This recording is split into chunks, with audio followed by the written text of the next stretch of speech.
Hi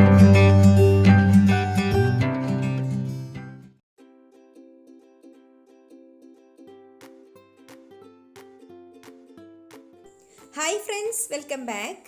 ഇന്ന് ഞാൻ വന്നിരിക്കുന്നത് നല്ലൊരു സ്വിസ് റോളിൻ്റെ റെസിപ്പി ആയിട്ടാണ്. ബ്രെഡും ചിക്കനും വെച്ച് തയ്യാറാക്കിയിട്ടുള്ള ഒരു ഈസി ആയിട്ടുള്ള സ്വിസ് റോളാണിത്.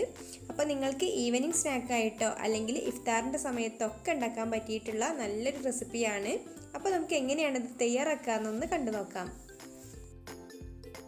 അപ്പോൾ ആദ്യം നമുക്ക് ഇതിൻ്റെ ഫില്ലിങ്ങിന് വേണ്ട ചിക്കൻ ഒന്ന് മാരിനേറ്റ് ചെയ്യണം. അപ്പോൾ അതിനായിട്ട് ഞാനിവിടെ ചിക്കൻ എടുത്ത് വെച്ചിട്ടുണ്ട്. അതിലേക്ക് 1/2 ടീസ്പൂൺ ഇഞ്ചി വെളുത്തുള്ളി പേസ്റ്റ് ചേർത്ത് കൊടുത്തിട്ടുണ്ട്. പിന്നെ നമുക്കിതിലേക്ക് പാകത്തിനുള്ള ഉപ്പും കൂടി ചേർത്ത് കൊടുക്കാം. ഇനി ഇതിലേക്ക് 1/2 ടീസ്പൂണ് ഗരം മസാലയും 1/2 ടീസ്പൂണ് മഞ്ഞൾപ്പൊടിയും പിന്നെ 1 ടീസ്പൂണ് മുളക് പൊടിയും അതുപോലെ 1/2 ടീസ്പൂണ് കുരുമുളക് പൊടിയും കൂടി ചേർത്ത് കൊടുക്കുന്നുണ്ട്.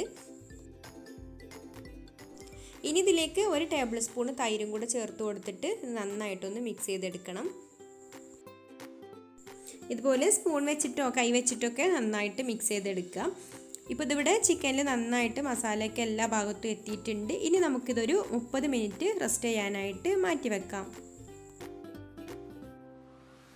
ചിക്കന് മാരിനേറ്റ് ചെയ്ത് വെച്ചിട്ടിപ്പോൾ 30 മിനിറ്റ് ആയിട്ടുണ്ട്. ഇനി നമുക്ക് അടുപ്പത്തൊരു പാൻ വെച്ചിട്ട് അതിലേക്ക് 1 ടേബിൾ സ്പൂൺ ഓയിൽ ഒഴിച്ചു കൊടുക്കാം.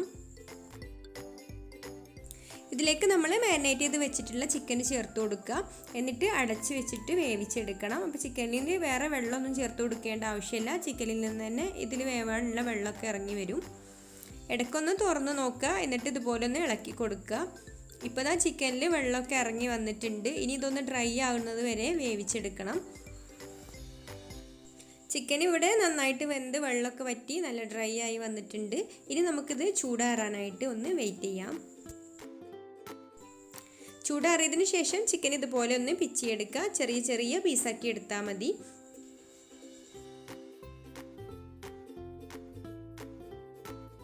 ഇപ്പോൾ മുഴുവൻ ചിക്കൻ്റെ പീസും ഞാനിവിടെ പിച്ചിയെടുത്തിട്ടുണ്ട്. ഇനി ഇതൊരു സൈഡിലേക്ക് അങ്ങ് മാറ്റി വെക്കാം. പിന്നെ ഞാനിവിടെ 2 മുട്ട ഒരു ബൗളിൽ പൊട്ടിച്ചൊഴിച്ചിട്ടുണ്ട്. അതിലേക്ക് അല്പം കുരുമുളക് പൊടിയും അല്പം ഉപ്പും കൂടി ചേർത്ത് കൊടുത്തിട്ട് ഒന്ന് നന്നായിട്ട് ബീറ്റ് ചെയ്തെടുക്കുക. ഇനി ഒരു പാൻ വെച്ചിട്ട് അതിലേക്ക് അല്പം ഓയിൽ ഒഴിച്ചു കൊടുത്ത് ഇതൊന്ന് പൊരിച്ചെടുക്കാം.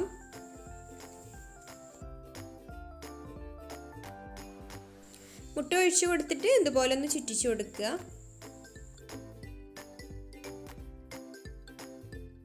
ഓംലെറ്റിൻ്റെ ഒരു സൈഡ് വെന്ത് ഞാനിവിടെ മറിച്ചിട്ട് കൊടുത്തിട്ടുണ്ട്. എന്നിട്ട് ഫ്ലെയിം ഓഫ് ആക്കിയിട്ട് ഇതുപോലെ ഓരോ പീസാക്കി എടുക്കണം. ഇനി നമ്മൾ നേരത്തെ പിച്ചി വെച്ചിട്ടുണ്ടായിരുന്ന ചിക്കനിലേക്ക് ആവശ്യത്തിന് മയോണൈസ് ചേർത്ത് കൊടുക്കാം. അപ്പോൾ മയോണൈസ് ഉണ്ടാക്കുന്നതിൻ്റെ വീഡിയോ ഞാൻ ഇതിൽ ഉൾപ്പെടുത്തിയിട്ടില്ല. അപ്പോൾ അതിൻ്റെ വീഡിയോ ഞാൻ സെപ്പറേറ്റ് വേറെ ഇട്ടിട്ടുണ്ട്. അപ്പോൾ കാണാത്തവരുണ്ടെങ്കിൽ ഒന്ന് കണ്ടു നോക്കുക. അതിൻ്റെ ലിങ്ക് ഞാൻ ഡിസ്ക്രിപ്ഷൻ ബോക്സിൽ കൊടുക്കാം. ഇനി ഇത് നന്നായിട്ടൊന്ന് മിക്സ് ചെയ്ത് കൊടുക്കുക. ഇതുപോലെ ചിക്കനും മയോണൈസും നന്നായിട്ട് മിക്സ് ചെയ്ത് വെക്കുക. ഇനി നമുക്കിതിലേക്ക് 3 ബ്രെഡ് വേണം. ഇനി ബ്രെഡിൻ്റെ ഈ ഒരു ബ്രൗൺ കളറിലുള്ള ഭാഗം ഒന്ന് നമുക്ക് കട്ട് ചെയ്ത് മാറ്റാം. അപ്പോൾ ഇത് കളയണ്ട കേട്ടോ. ഇനി നമുക്ക് നോമ്പൊക്കെ അല്ലേ വരുന്നത്. അപ്പോൾ ബ്രെഡ് ക്രംസ് ഒക്കെ ഉണ്ടാക്കാനായിട്ട് ഉപയോഗിക്കാം. എന്നിട്ട് ബ്രെഡിനെ ഇതുപോലെ ഒരു റോളർ വെച്ചിട്ട് ഒന്നങ്ങ് പരത്തിയെടുക്കണം. അപ്പോൾ ഇതുപോലെ ബ്രെഡ് പരത്തിയെടുക്കുമ്പോൾ പൊടിഞ്ഞു പോകുന്നുണ്ടെങ്കിൽ ചില ബ്രെഡൊക്കെ ചിലപ്പം പൊടിഞ്ഞു പോകാൻ ചാൻസ് ഉണ്ട്. അപ്പോൾ അങ്ങനെയുള്ള ബ്രെഡാണെങ്കിൽ നിങ്ങളൊന്ന് ആവി കയറ്റിയെടുത്താൽ മതി കേട്ടോ. ഒരു സ്റ്റീമറിൽ വെച്ചിട്ട് ഒന്നങ്ങ് ഒരു 10 സെക്കൻഡ് ആവി കയറ്റിയാൽ തന്നെ ബ്രെഡ് നല്ല സോഫ്റ്റ് ആയിട്ട് വരും. അപ്പോൾ നമുക്ക് ഈസി ആയിട്ട് ഇതുപോലെ പരത്തിയെടുക്കാം. അപ്പോൾ ചില ബ്രെഡ് നല്ല സോഫ്റ്റ് ആയിക്കാരം. അങ്ങനെയുള്ള ബ്രെഡ് ഇങ്ങനെ പരത്തിയെടുക്കാൻ നല്ല ഈസിയാണ്. അല്ലാത്ത ബ്രെഡൊക്കെ പരത്തിയെടുക്കുമ്പോൾ പൊടിഞ്ഞു പോവും. ഇനി ഒരു സ്ലൈസ് ബ്രെഡിൻ്റെ മേലെ നമുക്ക് ഈ ഒരു ചിക്കനും മയോണൈസും ചേർത്ത ഈ ഒരു മിക്സ് ഇതുപോലെ സ്പ്രെഡ് ചെയ്ത് കൊടുക്കാം.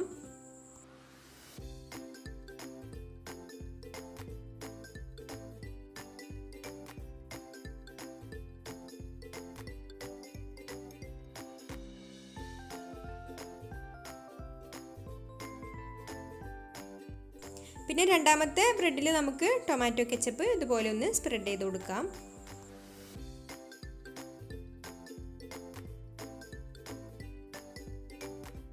ഇനി മൂന്നാമത്തെ സ്ലൈസ് ബ്രെഡിൽ ഇതുപോലെ മയോണൈസ് സ്പ്രെഡ് ചെയ്ത് കൊടുത്ത ശേഷം അല്പം കുരുമുളക് പൊടി അതിൻ്റെ മുകളിൽ ഇതുപോലെ ഒന്ന് വിതറി കൊടുക്കുകയാണ്. ഇനി ഇതിൻ്റെ മുകളിൽ ഓംലെറ്റ് ഇതുപോലെ ചെറിയ പീസാക്കിയിട്ട് വെച്ച് കൊടുക്കാം.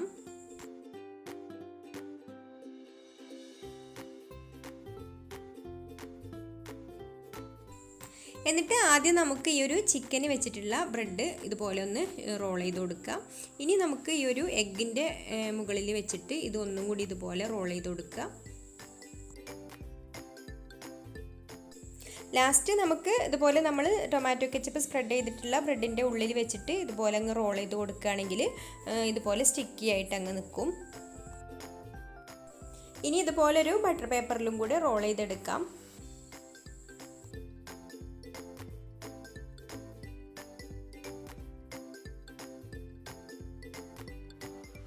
അപ്പോൾ ഇത് ഒരു 15-20 മിനിറ്റ് കഴിഞ്ഞിട്ട് ഇനി നമുക്കൊന്ന് കട്ട് ചെയ്തെടുക്കാം. അല്ലെങ്കിൽ ഇതുപോലെ തന്നെ സെർവ് ചെയ്താലും മതി. അപ്പോൾ നമ്മുടെ ചിക്കൻ സ്വിസ് റോൾ ഇപ്പോൾ ബട്ടർ പേപ്പറിൽ പൊതിഞ്ഞ് വെച്ചിട്ട് ഒരു 20 മിനിറ്റ് ആയിട്ടുണ്ട്. ഇനി നമുക്കിതൊന്ന് തുറന്നിട്ട് കട്ട് ചെയ്ത് നോക്കാം. ഇനി നമുക്കിത് നമ്മൾ റോൾ കേക്കൊക്കെ കട്ട് ചെയ്തെടുക്കുന്നത് പോലെ തന്നെ കട്ട് ചെയ്തിട്ട് സെർവ് ചെയ്യാം. അല്ലെങ്കിൽ അങ്ങനെയായിട്ടും സെർവ് ചെയ്യാം. ബട്ടർ പേപ്പറിൽ പൊതിഞ്ഞിട്ട് സെർവ് ചെയ്താലും മതി.